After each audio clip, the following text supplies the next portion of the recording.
രാമായണം ബാലകാവ്യം രാവണവധം തുടർച്ച.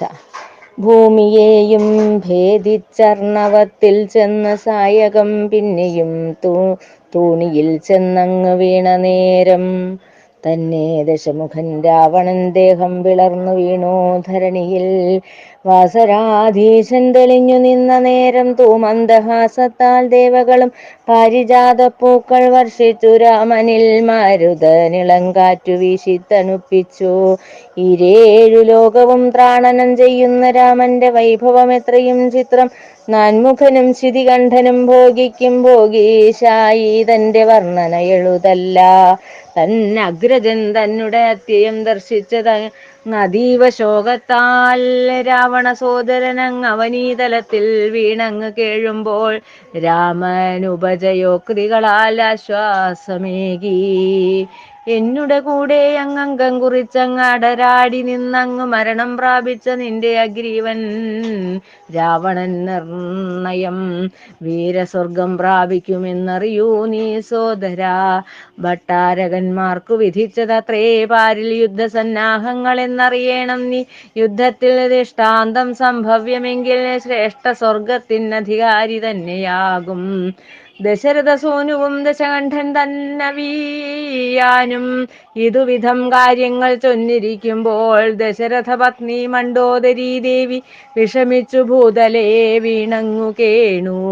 പങ്ക്തികണ്ഠൻ തന്റെ മേനി സംസ്കരിക്കാൻ ചന്ദനശാഖിയും മറ്റു ധൂപദീപാദിയും കൊണ്ട് വന്നേറ്റം വിനീതനായ അനുജൻ സംസ്കരിച്ചാൻ ദ്രുതം ഭക്തിഭാവത്തോടെ.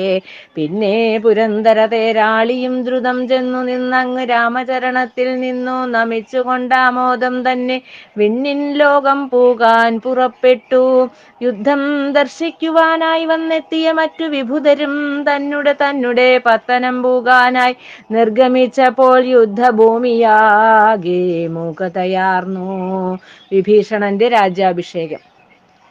വൈശ്രവണപുരിക്കൊത്ത ലങ്ക തന്റെ ഭട്ടാരകനാക എന്ന അഭ്യർത്ഥനയുമായി രാമൻ ദയാപരൻ ചെന്നാൻ.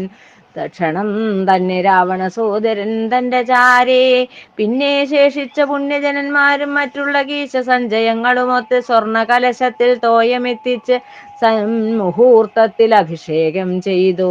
രാമൻ തന്നെ അഭ്യർത്ഥന മാനിച്ചാഞ്ജനേയൻ പാദപം തന്നെ കീഴേ വസിക്കുന്ന ചാരുരൂപയായ സീത തൻ ചാരേ വേഗേന ചെന്നങ്ങുദന്തമറിയിച്ചു.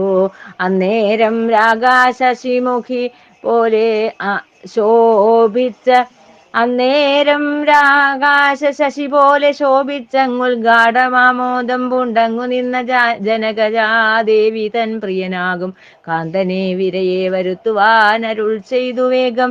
ത്രിജടയും മറ്റു നിശിചാരികളും ചേർന്ന് അലങ്കാര വേഷങ്ങളൊക്കെ ധരിപ്പിച്ച് സുചരിത സീതയെ രാമൻ തൻ സവിധേ ശിബികത്തിൽ കയറ്റി അങ്ങെത്തിച്ചു വേഗം. ജനകജയെ കാണാൻ തിക്കി തിരക്കിയ കവികളെ അഷ്ടികരെത്രയും വേഗം വടിയെടുത്തോടിക്കും നേരം അവരെ തടയാൻ അനുജ്ഞ ചെയ്തു ദയാപരൻ. ദശമുഖൻ തന്നെ പുരിയിൽ വസിച്ചതാൻ പരിശുദ്ധയാണെന്നറിയിക്കാൻ വേഗം ദഹനനെ ജ്വലിപ്പിച്ചു കുണ്ഠത്തിൽ ചാടുവാൻ അനുവാദം ചോദിച്ചു ജനകജാദേവി. അതു കേട്ട് സൗമിത്രി വാനരരുമൊത്തു ഹിരണ്യരേതസാൽ കുണ്ഠം വെച്ച നേരം ജനകജകാന്തനെ പ്രദക്ഷിണം വെച്ചിട്ട് ഭയമന്യേ ചാടി വന്യകുണ്ഠത്തിൽ. ഇത് കണ്ട് ശർവനും ബ്രഹ്മനും മറ്റു ത്രിദശന്മാരും അപ്സര സ്ത്രീകളും പിന്നെ വിരിഞ്ച സുതനും മറ്റു മുനികളുമെല്ലാം അതിശയം പൂണ്ടങ്ങു വന്നിച്ചു നിന്നു.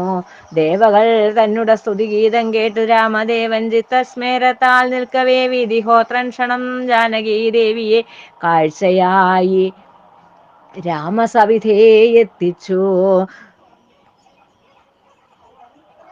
പിന്നെ യുദ്ധാങ്കണേ അങ്ങത്യയം പ്രാപിച്ച മർക്കടശ്രേഷ്ഠർക്ക് പുനർജീവനമേകാൻ അർത്ഥന ചെയ്തു രാമൻ തിരുവടി ദൈത്യവൈരിയായ ദുഷ്യവനോട്.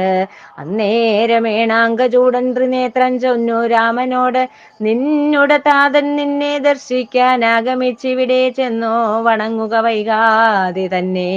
ദിവ്യായാനം തന്നിൽ വ്യോമമാർഗേ വന്ന ഉർവീതലം തന്നിലെത്തിയ താതനെ അങ്ങേറ്റവും ഭക്തിയാൽ താണു വണങ്ങി രാമനു മനുജനും ജാനകിയും ക്ഷണം തന്നാത്മജന്മാരെയും പുത്രഭാര്യയെയും അൻപിനാൽ മൂർധാവിൽ ചുംബനം ചെയ്തങ്ങാശീർവാദവും ചെയ്തിട്ട് ദശരഥൻ ആനന്ദമഗ്നാനായി നിന്നു ധരണിയിൽ. നിർജ്ജരൊത്തു താതൻ ദശരഥൻ സ്വർഗരാജ്യം തന്നിൽ ഗമിച്ചതാദൃശം അബ്ജയോനിയും ഗിരീശനുമെല്ലാം നിർഗമിച്ചാൻ ദ്രുതം വ്യോമമാർഗേ തന്നെ.